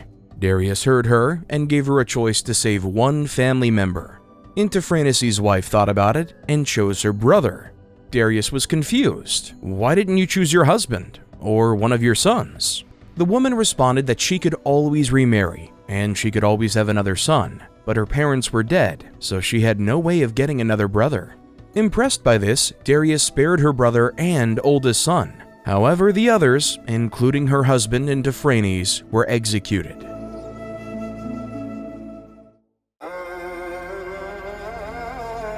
A year later, Darius faced his second test on the battlefield when the Babylonians staged a well-planned revolt. They began planning the revolt at least a year before, when they heard the Magi brothers had taken the throne. They silently prepared for a siege through the Magus' rule and the insurrection that brought Darius to the throne. In what was perhaps their most desperate move, the Babylonians gathered all the women in the city, except mothers and one single woman for each family. They strangled these women to conserve supplies for the siege they knew would come. And it did. Because when Darius heard of their rebellion, he gathered his Persian army and made his way to Babylon. He besieged Babylon for a year and a half, trying every trick in the book and borrowing some of Cyrus's methods, but nothing proved effective.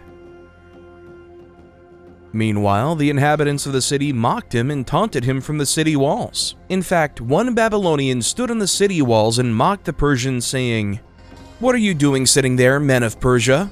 Why don't you just go away? Babylon will fall into your hands only when mules start bearing young."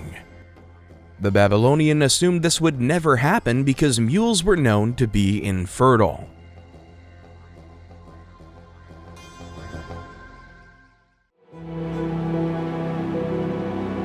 However, in the 20th month of the siege, a mule that belonged to Zopyrus gave birth. Zopyrus was the son of Megabyzus, one of the 6 noblemen that rebelled against the Magus brothers and brought Darius to the Persian throne. Convinced that this rare event signaled Babylon's fall, Zopyrus hatched a plan. He mutilated himself, cutting his nose and ears, and approached Darius. Darius was shocked and initially condemned the act until Zopyrus explained his plan. Zopyrus would approach the city wall of Babylon alone. He would tell the Babylonian that Darius was the one who mutilated his face, gain their trust, and convince them to give him command of the Babylonian army. After this first phase, all Darius had to do was deploy a few thousand troops to specific places for Zopyrus to destroy. This would make the Babylonians trust Zopyrus completely. When they were comfortable enough that Zopyrus was on their side, he would open the gates of Babylon from the inside, letting the Persian troops in and recapturing Babylon for the glory of Darius. The plan worked perfectly, like a finely tuned wheel. Zopyrus tricked the Babylonians, opened their gates for the Persian forces, and Babylon fell. Darius destroyed the walls of Babylon, executed 3,000 of their most prominent men, impaling them as a warning to others. However, he allowed the remaining Babylonians to continue living there. To replenish the population, Darius ordered people from nearby settlements to send women to Babylon. This resulted in 50,000 women moving into the city. Darius celebrated Zopyrus as a Persian hero, made him governor of Babylon, exempted him from taxes for the rest of his life, and lavished gifts on him. It is said that Darius often expressed the opinion that he would prefer to see Zopyrus without his injuries than gain 20 more Babylons.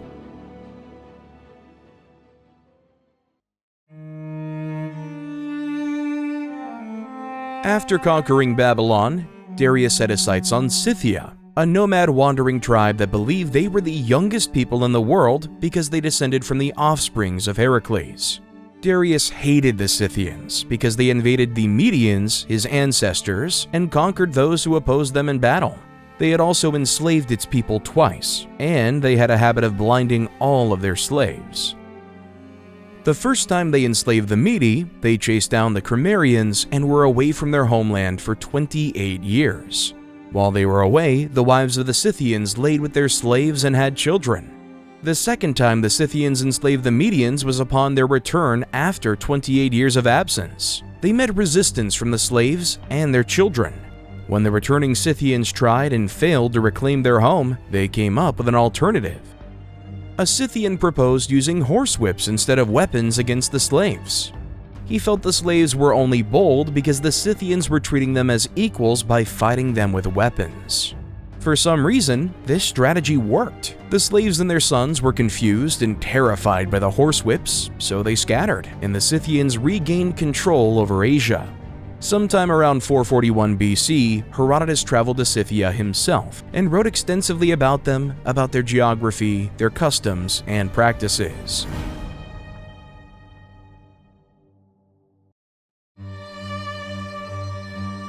Herodotus found similarities between the gods the Scythians and the Greeks worshipped. He felt they were mostly the same, just under different names. Hestia was their most important deity, followed by Zeus and Earth, whom they considered to be Zeus's wife. However, unlike the Greek, they didn't create statues, altars, or temples for their gods except Ares. Also, the Scythians did not use fires or libations when conducting sacrifices for their gods. The most common creatures used for sacrifice were horses. They were killed and cooked for meat by the Scythians. Since there were very few trees in Scythia, the Scythians used the bones of sacrificial meat to cook. After cooking and before feasting on the meal, the worshippers would offer some of the meat and innards as first fruits to the gods by throwing them forward. In each province, there was a sanctuary constructed for Ares, consisting of a large pile of sticks with a square platform on top. Every year, the Scythians added sticks to the platform. When it was time for the festival, they placed an iron dagger on the platform that symbolized Ares. More domestic animals and horses were offered to the dagger than to any other god. They also offered prisoners of war to the dagger, but the prisoners were sacrificed differently. The Scythians slashed the selected prisoners' throats, and their blood was poured over the dagger. Meanwhile, the right arms of all slaughtered enemies were severed and thrown into the air. Maimed bodies were also sacrificed. In Scythian war customs, when a Scythian kills his first man, he must drink the victim's blood. After that, the Scythians must present the king with heads of those they kill because without it, they won't have a share in the spoils of war. The Scythians must also skin their victims' heads, and this process involves making a circular cut on the scalp, shaking the scalp off, scraping the skull with a cow's rib, and kneading the skin into a rag that they attach to their horse's bridle. The more skin rags a Scythian possesses, the braver they're considered by their peers. Now, the Scythians weren't the type to let a good thing go to waste. They used their enemies' skulls as cups, and if a Scythian had a falling out with one of his relatives, they fought to the death in the presence of their king. The winner treated the loser's skull the same way he treated his enemies, and when he had important visitors, the Scythian would show them the skull and share the story of how it once belonged to their relative. This was how the Scythians defined courage.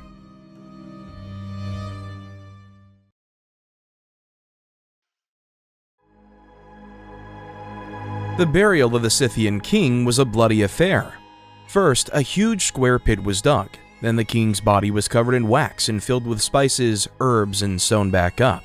The Scythians in the royal house grieved by cutting their ears, shaving their heads, slashing their arms and foreheads, mutilating their noses, and piercing their left hands with arrows.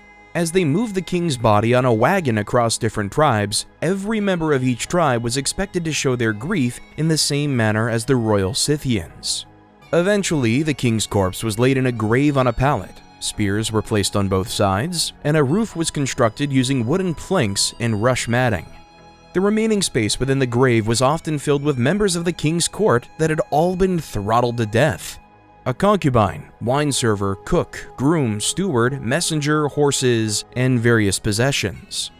The only items that weren't buried with the dead king were his silver and bronze. After this, the grave was covered with a massive mound of sand.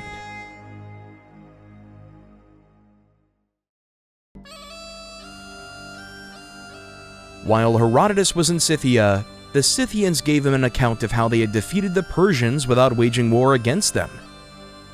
They were unbeatable. They spoke of how in 513 BC, 26 years before Herodotus' birth, Darius launched a campaign against the Scythians.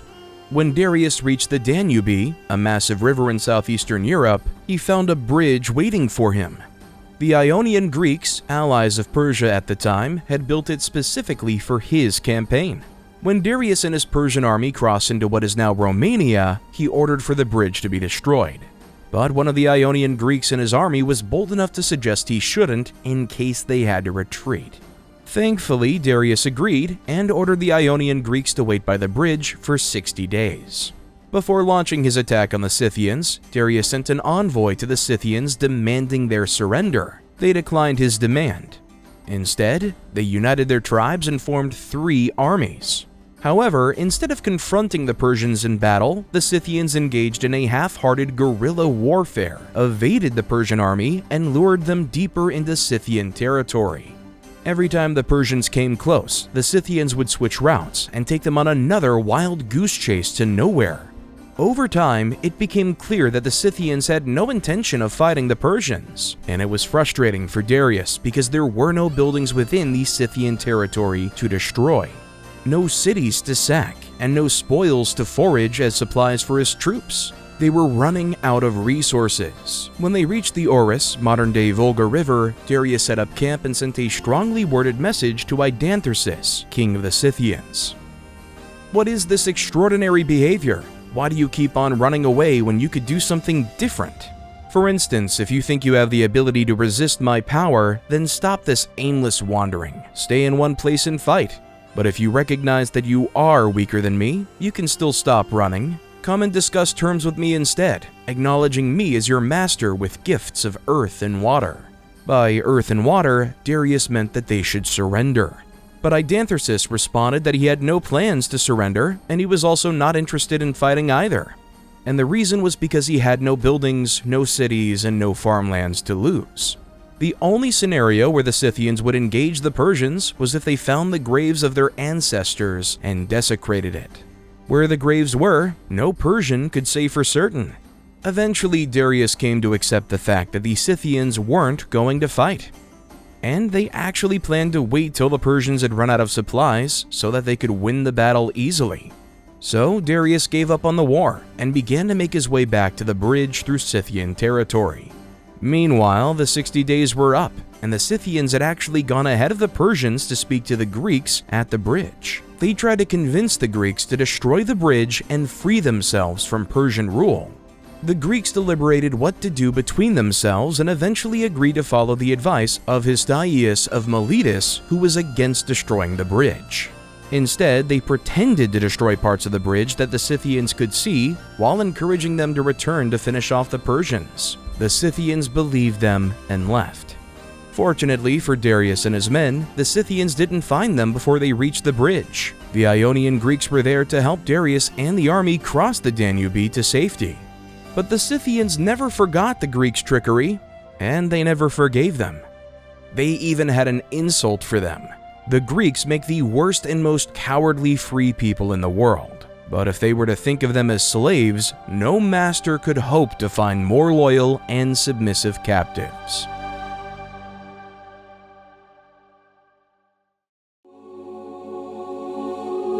Before the King of Kings tried and failed to conquer Scythia, his conquest had brought parts of Libya under his control. Herodotus traveled to and saw these parts in 440 BC. He would have been 44 years old at the time.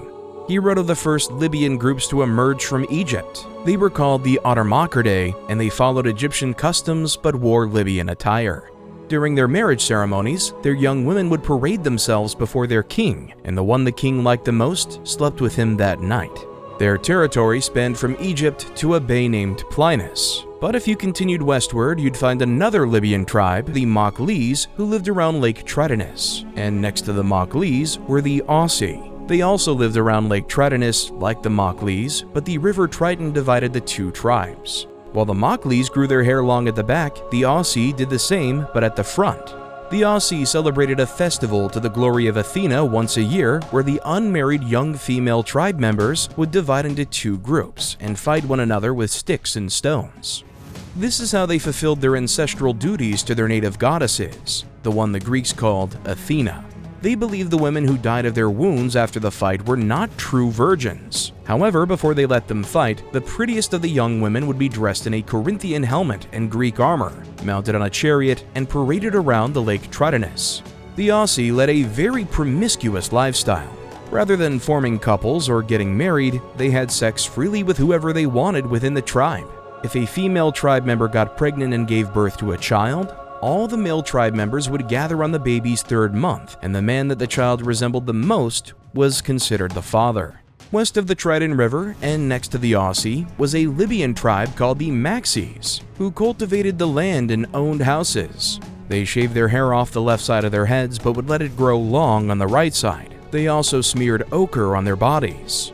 Their land teemed with exotic wildlife. According to what the Libyans told Herodotus, there were enormous snakes, lions, elephants, bears, asps, donkeys with horns, dog-headed creatures, headless creatures with eyes in their chests, wild men, and wild women.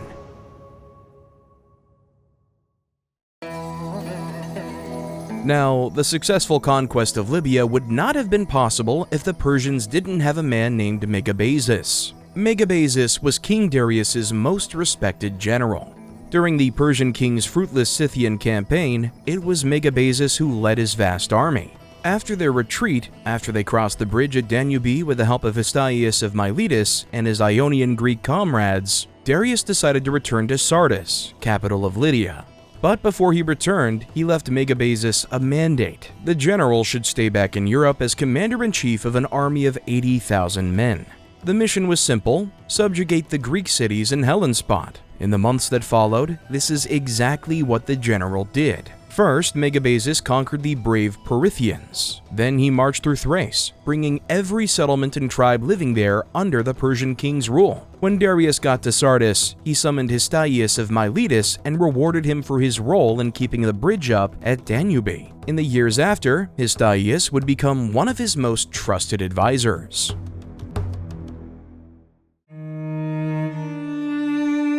After the victory over the Perithians, Megabazus dispatched a delegation of 7 prominent Persians to Macedonia. Their mission was to demand earth and water for King Darius. They wanted Macedonia to surrender.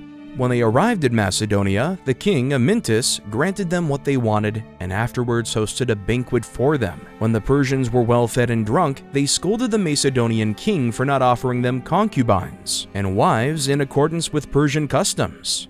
Now, this was against Macedonian customs. Women weren't allowed to sit with men at the dinner tables. However, Amyntas agreed because he'd already offered earth and water to Darius. Women were provided for the drunk Persians, and they immediately began touching the women inappropriately. King Amyntas was maddened but refused to intervene. However, his son, Alexander, had other plans. He urged his father to go to bed and offered to attend to the Persians himself. Amyntas could sense Alexander had an ulterior motive, so he warned him against causing any trouble that would bring the wrath of Darius on Macedon. But Alexander ignored his father's advice and suggested letting the women bathe before offering them as gifts to the Persians. When they agreed, Alexander switched the women with beardless Macedonian men disguised in women's clothing and armed with daggers. This time, when the Persians attempted to touch them, the disguised Macedonians stabbed them to death. To avoid Darius's rage, Alexander got rid of their bodies and kept their death a secret.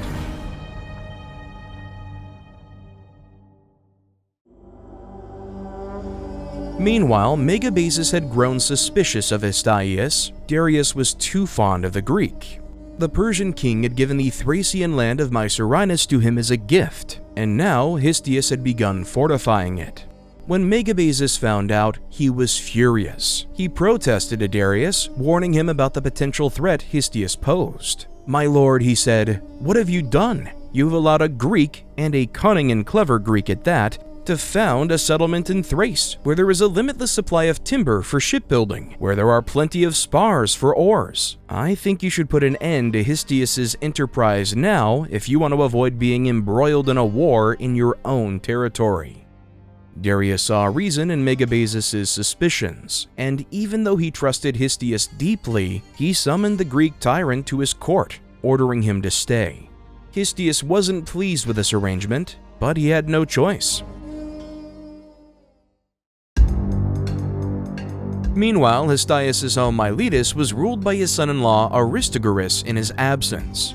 Now, Aristogoras was a little ambitious. His ambition found opportunity when he was approached by some Naxians who were trying to reclaim their island, Naxos. Naxos was one of many islands on the South Aegean that weren't under Persian rule. Aristogoras saw an opportunity for conquest. So he approached Darius' half-brother Artaphernes, who was the head of their district. Artaphernes spoke to Darius, and Darius sent him the military resources he needed. But the conquest turned out to be a failure. After 3 months of fighting, Aristogoras accepted defeat. Aristogoras was scared his failure would enrage Darius. He was scared the Persian king would punish him for wasting the military resources he had sent for his little conquest. So, Aristogoras decided to protect himself by launching an Ionian revolt against the Persian king. Or did he? Herodotus claimed to know another version of the origins of the Ionian revolt.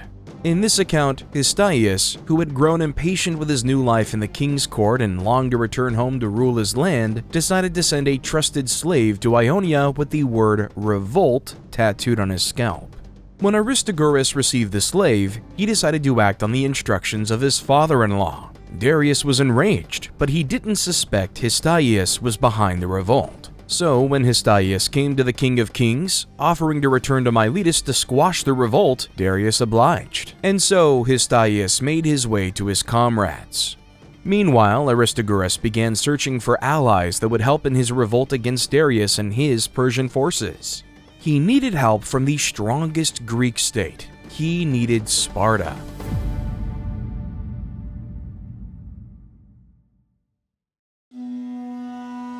When the Ionians revolted against Persia, Cleomenes was king of Sparta. But Cleomenes should never have been king. The only reason he even existed was because his father, the Spartan king Anaxandritus, was forced to take a second wife when his first wife couldn't bear him a child. Unfortunately for Anaxandritus, after he took that second wife and after she had conceived Cleomenes, his first wife got pregnant also and gave birth to a son, Dorius. After Dorius, his first wife got pregnant again with Leonidas, and immediately after that, Cleombrotus. 4 sons in total from his first wife, a woman everyone had thought was barren. Now, Dorius was the opposite of Cleomenes in character, intelligence, and strength. But none of that mattered because by law, he was the second son. So when their father Anaxandritus died, the throne went to Cleomenes, the firstborn son. Dorius refused this decision and refused to be ruled by Cleomenes. So he took some Spartans on an expedition to Libya, where he planned to find land and start his own colony of Spartans. On the way, Dorius got into a war that he had no business fighting. Unfortunately, he died on the battlefield, and Cleomenes continued his reign as king of Sparta. So when Aristagoras arrived in Sparta, he begged Cleomenes to liberate his people, the Ionians, from slavery. He described the Persians as wealthy people who had lots of gold, silver, bronze, clothes, animals, and slaves. He also tried to convince Cleomenes that conquering Persia would bring more riches than his local disputes. Cleomenes listened and asked for 2 days to think before his decision. 2 days later, Cleomenes asked Aristagoras how far the Ionian coast was from his palace. When Aristagoras mentioned a 3-month journey, Cleomenes immediately ordered him to leave. The war was not worth the distance. Aristagoras was thrown out of Sparta, so he turned to Athens. At the time, Athens was the second strongest Greek state, second only to Sparta. Aristagoras repeated the same things he had told the Spartan king to the Athenian assembly, but this time he was more desperate. He made so many promises that he eventually won the Athenians over, and they voted to send a fleet of 20 ships to help the Ionians in their revolt against the Persian army.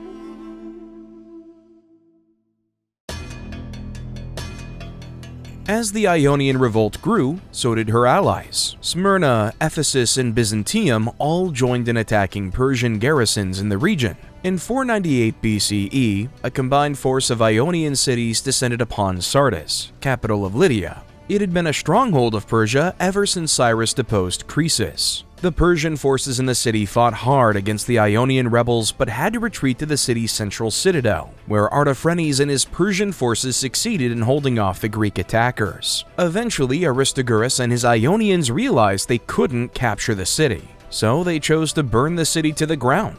And this was it. This was what pushed Darius to the edge, enraged him, and made him vow to crush Athens for aiding the revolt. This was what triggered Greco-Persian wars, the Battle of Marathon, the Battle of Plataea, and Salamis. This was the beginning of the war that Herodotus was born into, a war that would turn the tides against the Persians in favor of the Greeks.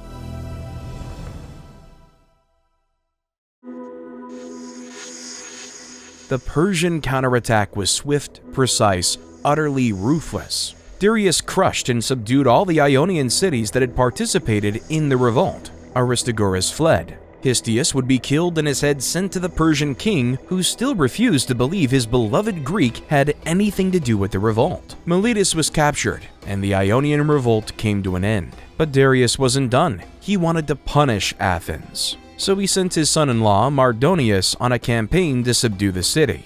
However, Mardonius faced a stunning failure as 300 ships from his fleet got destroyed in a storm off the coast of Mount Athos. This failure delayed the Persian invasion of Athens, and it was a blessing for them because the Athenians quickly took steps to defend themselves. Meanwhile, Persia began preparations for another invasion. Luckily for the Athenians, they had Miltiades. Miltiades was an Athenian general who had lived in Persia and was versed in Persian military tactics. He advised the Athenians to confront the Persians at Marathon because the terrain at Marathon was relatively flat. This would allow the Athenians to use their disciplined hoplite infantry effectively. The gods were on the side of the Athenians in this war. They had the approval of the Oracle of Delphi. They had Theseus, hero of Athens, on their side. The morale of the Athenians was at its peak. So with Miltiades leading from the army, the Athenians deployed approximately 10,000 hoplite soldiers to Marathon. When the Persian fleet landed at Marathon, the Athenians launched a surprise attack. Despite being outnumbered, the battle was fierce, and the Greeks successfully withstood the Persian archers and charged at the enemy, breaking their lines. When the dust settled, 6,400 Persians had fallen, and on the Athenian flank, only 192 men were killed.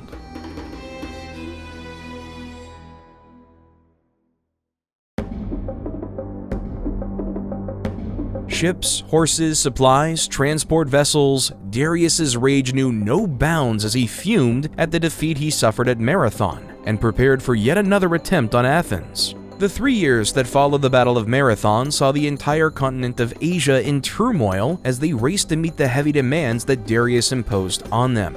The King of Kings wanted revenge, but the situation was about to get more complex, because in the 4th year of his preparation, Egypt also revolted against the Persian Empire. Earth and water was not enough. Now, Darius wanted blood and fire. But before he could get his revenge, in the middle of his preparations and a few months after the Egyptian revolt, Darius the Great died. His son, Xerxes, son of Atassa, daughter of Cyrus the Great, took the throne of his father.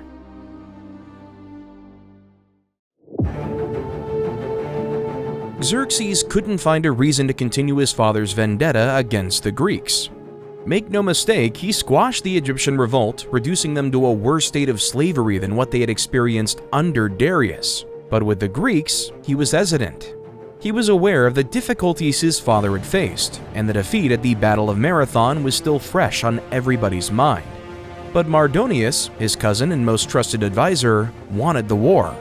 He tried and eventually succeeded in convincing Xerxes to continue Darius's war on the Greeks. Meanwhile, the Greeks formed a coalition of city-states. Everyone from the Spartans to the Athenians to the Thebans and Thespians, it was a united Greek front. They decided to stop the Persians from entering Greece by defending the pass of Thermopylae. It was a narrow coastal passage between the mountains and the sea. By forcing the Persians to wage war with them at this narrow pass, their vast army meant nothing. King Leonidas of Sparta was chosen to lead the Greek forces. 7,000 Greek hoplites and 300 Spartans under Leonidas defended that pass. Before the war began, Xerxes recognized how small the Greeks were and sent emissaries to Leonidas, giving them one last chance to surrender. More specifically, he asked them to surrender their weapons. But King Leonidas replied to the Persian king, "Come and take them." The Battle of Thermopylae lasted for 3 days. And for those 3 days, the Greeks held back the Persian advance with Leonidas and his 300 Spartans at the forefront of the offensive defense. Ephialtes was a local sheep herder who lived around Thermopylae and during the historical battle. He was Greek. Unfortunately, he was also a self-serving coward. The pass of Thermopylae was not the only way into Greece. There was a secret mountain path that led behind Greek lines, but Ephialtes revealed it to the Persians. He guided them through the path, hoping his act of betrayal would make Xerxes look kindly on him and reward him. Ephialtes got his reward, not from Xerxes, but from his fellow Greeks whom he betrayed. Much later, they hunted him down and killed him for his treachery. Using the mountain path, the Persians now surrounded the Greeks and the Spartans, flipping the odds of the battle in their favor. When Leonidas saw this, he ordered his Greek allies to retreat. Then King Leonidas and his 300 Spartans fought one last battle, fiercely till he and all 300 Spartans fell. The Greeks might have lost the Battle of Thermopylae, but their fierce resistance helped them buy valuable time to organize and prepare for future battles. And it also helped the morale of the Greeks, who had once again refused to offer earth and water to the King of Kings.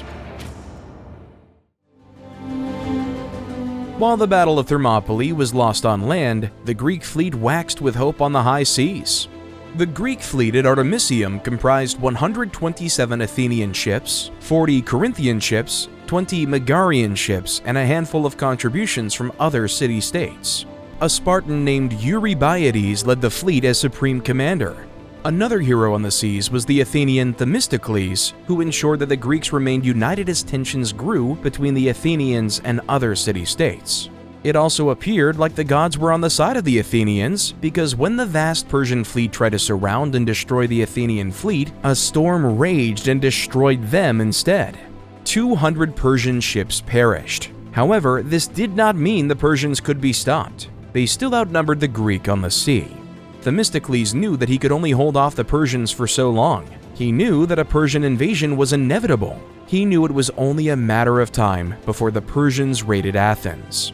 And if that happened, if Xerxes gave Darius his revenge by spilling Athenian blood, then the spirits of the Greek would be defeated, and battles would be lost before they began.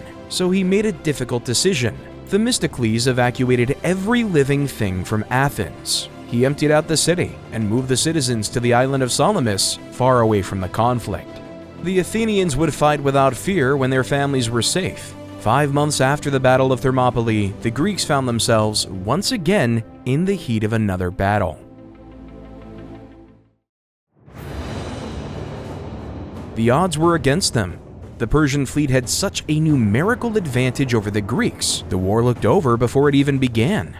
But Themistocles had a strategy to level the playing field. Like always, he had to play to Greek advantage. And to do that, he planned to use the narrow waters of Salamis Straits to diminish the numerical strength of the Persian navy. The Persian ships were large and difficult to maneuver. The Greek ships, on the other hand, were the opposite, much smaller, much more nimble. They were called triremes. In battle, Themistocles and the Greek fleet feigned a retreat and lured the Persian ships into the narrow straits. In the strait, and as predicted, the Persian ships were trapped and disorganized. They couldn't use their numerical superiority to their advantage. So the Greeks exploited this chaos and cut through them like a hot dagger through cheese. The result was a devastating defeat for the Persian navy. The Greek could see their victory peaking above the horizon, but the war was still far from over. After the defeat at Salamis, Xerxes returned to Persia and left Mardonius in command of the remaining forces in Greece. General Mardonius moved south to occupy Athens. Thanks to Themistocles' foresight, the city had already been deserted, and the Athenian population had taken refuge on the nearby island of Salamis. But the Greek were not naive. They knew as long as the Persians continued to stay on their continent, they remained a serious threat to Greek freedom. The war wasn't over. So they formed new and stronger alliances between city-states. Sparta took the lead of this alliance, and Pausanias, a Spartan general, was appointed as the overall commander of the Greek forces. Winter was approaching. On the Persian front, General Mardonius knew that a winter campaign against the Greek forces on their land would be disastrous. So he left Athens, moved to Thebes, and tried to entice the Greek city-states into breaking their alliance. At this time, the Thebans had already abandoned the Greek cause and sided with the Persians. Why? To spite the Athenians. They hated them that much. However, they would pay dearly for it much later. In the meantime, the allied Greek army rejected Mardonius' offer and chose to march towards Plataea while their fleet sailed to Mycale to confront the Persians. One war, two battlefronts, on land and on sea. The objective? Incredibly simple. Expel the Persian forces from all of Greece. At Plataea, the Greeks employed a defensive strategy. They used its high ground for their hoplite phalanx formation. Then they built stake walls around their camp. Meanwhile, Mardonius had journeyed to Plataea with his army, ready for what was about to become a decisive battle. Mardonius began the attack with his archers and cavalry, trying to undermine their mobility while breaking through their defensive lines. But the Greeks' tightly packed formation of soldiers with overlapping shields and protruding spears ensured that the Persian arrows were useless and their cavalry ineffective. At first, it seemed like the battle would go on forever. Then the tables turned on the Persian army. A Spartan named Erimnestus murdered Mardonius in the heat of battle. The effect of their general's death was immediate and destabilizing. The Persian forces were demoralized, and the Greeks exploited their confusion for a brutal counterattack. As the Persians retreated, the Greeks pursued them relentlessly, killing as many as they could. On the fields of Plataea, the Greeks had won the battle. Meanwhile, at sea, Pausanias and his Greek fleet waged a bitter war against the Persians. At first, the Persian resistance was effective, but when an Athenian fleet, led by Leotychides, arrived to join the battle, the Greeks turned the tides against the Persians. The Persian ships that weren't destroyed completely fled in retreat, back to Sardis and Lydia. The Persian naval power was so severely diminished that it spelt the end of the Persian threat on mainland Greece, and beginning of an independence that the Greeks had fought with their soul, their spirit, blood, and sweat. The year was 479 BC, and the historian Herodotus was just 5 years old at the time. He would have heard the impossible tales of glory, and he would have wondered how and why. While he didn't write about it in his histories, Xerxes is believed to have met a violent end at the hands of assassins in 465 BC when Herodotus was 19. And as Herodotus grew older, traveled around the world, and recorded the stories, he would have his own moment against tyranny. The year was 454 BCE. Herodotus was either at the end or the latter end of his travels. The stories, the people, the cultures, and the geography of the diverse people he had traveled allowed for a detailed map to be constructed. Herodotus would have been 30 years at this time, somewhere in the midst of his many travels. At the time, Lygdamis was the terrible tyrant of Halicarnassus, the same tyrant that had killed Herodotus' uncle, squashing an uprising that saw Herodotus and his family exiled from their home. In 454 BCE, there was another uprising. This time, Herodotus joined the rebellion, bringing a permanent end to Lygdamis' tyranny. Around 450 BCE, and at the age of 34, Herodotus joined a group establishing a colony at Thurii, a Greek city in southern Italy. He spent his later years in Thurii working on his Histories. Historians believe he also spent some time in Athens. If you existed during his time, you would have heard it from the mouth of the man himself as you stood in the midst of a Greek crowd in awe. It's also possible that if you lived in Olympia during the time Herodotus visited, you could have rubbed shoulders with the father of a young boy named Thucydides. Historians say that as Herodotus recited his work, Thucydides burst into tears, and Herodotus told the boy's father quite prophetically, "Your son's soul yearns for knowledge."